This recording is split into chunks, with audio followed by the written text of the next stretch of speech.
It's like, this has nothing to do with Dillion Francis doing CrossFit on his private jet. 9, we're on an incline. 10, the reigning champion of burpees on a private jet. It doesn't matter. Yo, I only got two things that I want to bring up in this video, and the first one we're going to be able to cover very quickly. If you didn't see, Don Fall gave an interview with Talking Elite Fitness, and I'm going to play a clip right now. Being able to show up with one voice and being able to show up with consistency, and those things are easy to say and easy to write down on paper.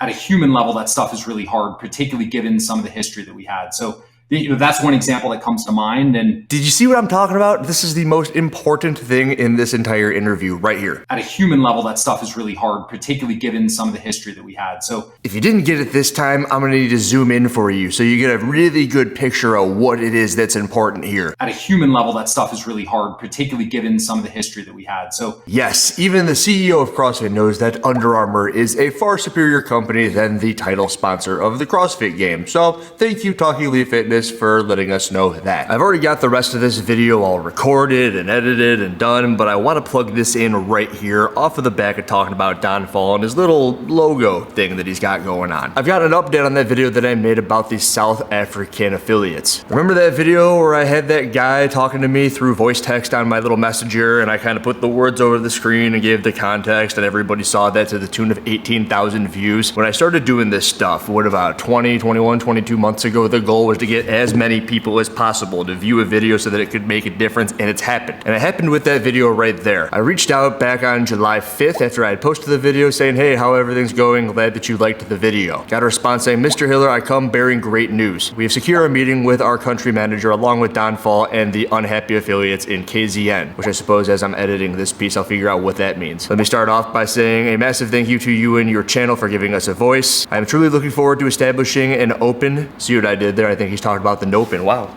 How does that happen? I did not do that on purpose. Oh, that's funny. Okay, cool.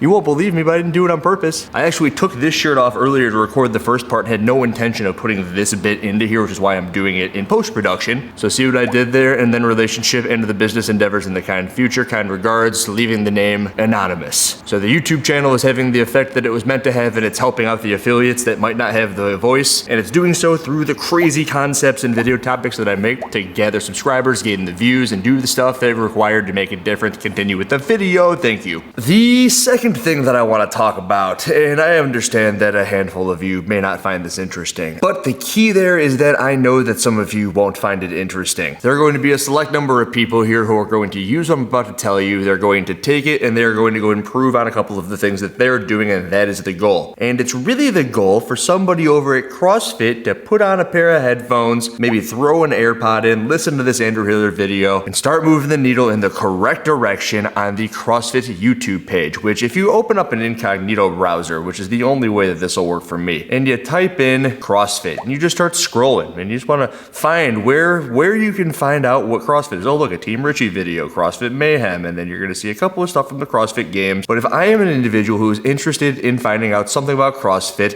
YouTube is the second largest search engine on the internet. It goes Google and then YouTube, because maybe you want to figure out how to fix your microwave, or maybe the dog is blowing up in the bathroom and you want to figure out what's wrong with my dog. You go into Google or you go into YouTube, because YouTube usually quickly has something that you can watch and figure out if you need to bring your dog to the vet, or maybe you need to give your dog the mini Heimlich maneuver. But if you want to figure out something about CrossFit, you're going to Google it, and then it might bring you to your local affiliate, and maybe it opens up the affiliate map. But a lot of people go to YouTube, and you're going to see a whole bunch of stuff on the CrossFit Games channel from just this past semifinal, and you're going to find some stuff from HWPO. Team Richie has gone there. Bangarang, I don't even know what this is. The East semifinal, test 6 of 4. That got 123,000 views. That's cool. Here's something from Austin Alexander, where the CrossFit athletes are attempting the U.S. Navy SEAL readiness test. And I have not seen one thing from CrossFit. Oh, look, finally, 1.72 million subscribers. I have found the CrossFit YouTube channel, and I'm actually kind of upset that that popped up before my YouTube channel. I was really hoping that in this incognito browser, I would pop up before the 1.72 million subscriber channel. But Andrew, why are we talking about this? This is pointless. Nobody wants to know about this. Is that what you think? You think? Yeah, you might not want to know about it, but I think a whole lot of people would want the CrossFit YouTube to pop up before a handful of those other things when you're trying to get exposure for the person that we opened this video up with, who is Don Fall. This is going to be one of the main drivers for people to enter the ecosystem. And the most recent video that was put up on this channel is something that I was paying very, very close attention to. It's titled, Why Dillion Francis Does CrossFit on His Private Jet. Feels like I got cat piss in my eyes. And you might be thinking, what's the importance of this video? Why have you been following it? Just open your eyes with your fingers, guys. It's really nice. That's because it's been scheduled.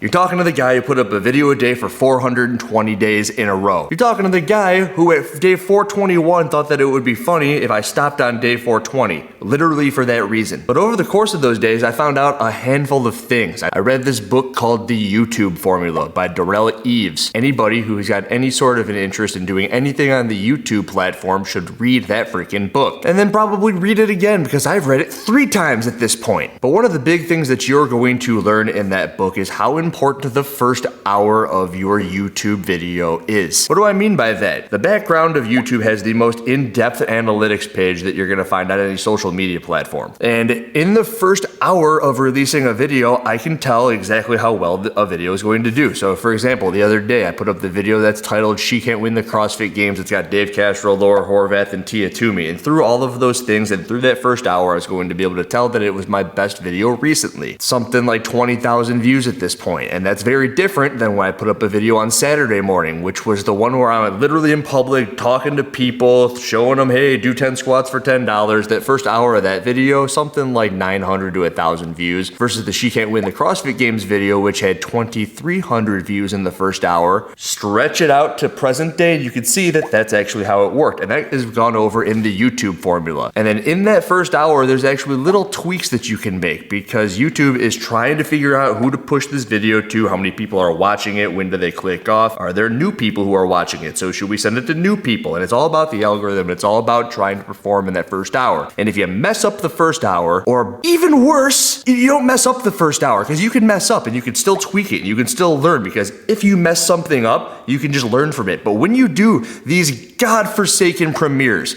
these stupid things where everyone's doing them, I think I see Talking Elite Fitness doing them, I see this channel doing them, I see Be Friendly Fitness doing them, and all I can think is, guys, you can't learn anything from these premieres. What's happening is you're actually opening up the floodgates for a whole bunch of people to unleash the hounds on some of the stuff that's happening. Or there are some great things that are being said in the live premiere, but all of those comments go away. When you have a comment section under your video, they stay there forever. Talking Elite Fitness has Justin Medeiros on the other day, and a lot of those comments are probably awesome, but they're all freaking gone into the ether. That was the live premiere stupid thing. And then let's say Tom and Sean want to go into the back end, they want to see, let's see how this video did. And they have no idea because it was a premiere. How do we do in the first 10 minutes? How do we do in the first 30 minutes? Can we make adaptations? And oh, maybe this thumbnail was bad with Medeiros, and the thumbnail and the title. And that is another thing that I did for this Dillion Francis video. Why Dillion Francis does CrossFit on his private jet. Cool little blue underlining. It looks like they probably made this on Canva, I can tell. And I use Canva too, and everybody should. And there's different ways you can do it, and some people like to use Adobe. But in the Darrell Eves book that I mentioned, it goes over everything that I just talked about how the first hour is extremely pivotal to the performance of a YouTube video, and how if you make a crappy video, you can learn from it. And if you make a good video, you want to do more of the thing that made that video good. But then there's also the formula that is the thumbnail into the title, into the how it goes. You just turn it into a little funnel. And then you want to also execute on those things. So here we go. Why Dillion Francis does CrossFit on his private jet. And then it's also titled Why Dillion Francis does CrossFit on his private jet. Like, we already read that in the thumbnail. We don't need to read it in the title as well. So what I did is I created something of Dillion Francis, and I created their own thumbnail. And it's a picture of Dillion Francis with a cool shirt, giving a salute with a no alcohol sign on the top left. And you're asking, like, Andrew, why would you do that? What's the no alcohol thing for? It's like, this has nothing to do with Dillion Francis doing CrossFit on his private jet. 9,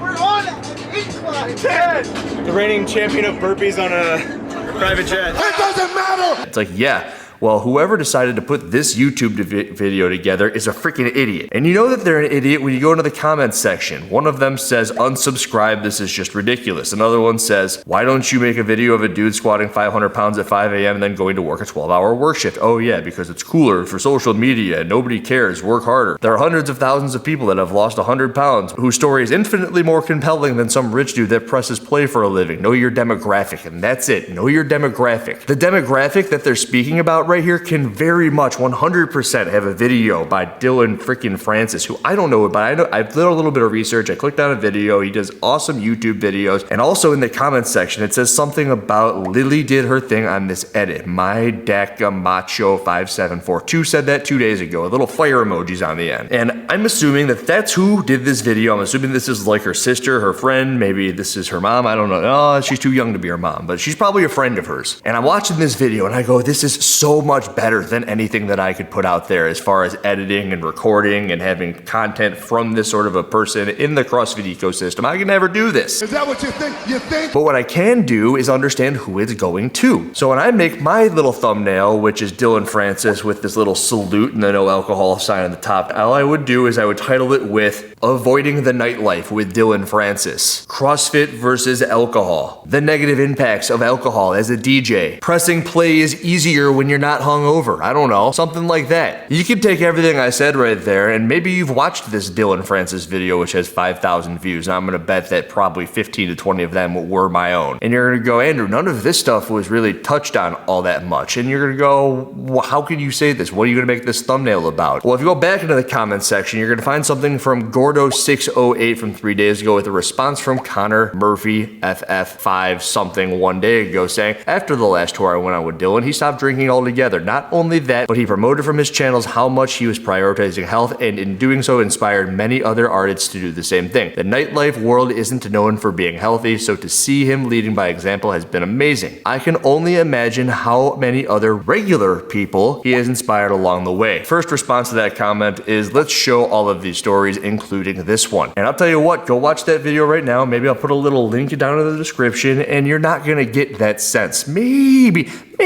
just a little bit. If you go into it looking for that, you're gonna find it. And I'm betting this Connor Murphy guy and the Lily person know all of this stuff about the video, and they're thinking, why isn't it performing? This should be a huge video. We even set up for a premiere. We did all of this stuff for how long? Oh, and because it's a premiere, we don't know how or why it's so bad. And then you've got me who's looking at it. It's been scheduled for a week and a half, and I'm just waiting for this thing to release. And then once it's released, I'm just watching the comments rolling about how they're all so negative because they're talking to people who don't want to watch this guy do burpees on his private jet when you set it up in this way where it's titled Why Dillion Francis Does CrossFit on His Jet, and then he's doing some race. It just comes off as pompous, and then the entire thing has this negative outturn. I bet if they go into the YouTube analytics, they're going to see this downtrend rapidly right before he even gets to the part where he's talking about how it maybe saved his life and he stopped drinking and he prioritized his health and fitness. But the whole point of this video, if you don't understand what it is yet, is if you are a YouTube person and you are using premieres, you're a freaking idiot. That is, unless it changes, it might change, as YouTube is always changing. You should be keeping up on those things, but clearly they aren't keeping up with those things. Clearly they've never read Dorel Eve's book, which I recommend that you read, where it talks about that first hour optimization, and then that little funnel that is the thumbnail into the title into the first hour, so you can figure out if all of that stuff is working, and then keeping people around and keeping people engaged. If I put up a 10-minute video and it's got 6 minutes of watch time, I'm like, all right, that's pretty decent. If I put up a 25-minute video and it's got 18 minutes of watch time on average, I think, holy crap, how does this happen? And then when it's got 18 minutes of watch time, it means that YouTube's going, oh, a lot of people like this and a lot of people are staying around, so they send it to more people. This 6-minute video, I bet that it's got 1 second of watch time because people click on, it's like, oh, this freaking rich loaded DJ is doing burpees on a plane, I don't care. Click off, or they're just pissed off, and then YouTube sends it to nobody, and then their 1.72 million follower channel gets 5,000 views on a video that they've been pumping up for almost 2 weeks, and you wonder why CrossFit media is going down the drain. Probably for the same reason that Don Fall is wearing an Under Armour shirt on a Talking Elite Fitness show, which was also a premiere, so no one's gonna see it. And Hiller,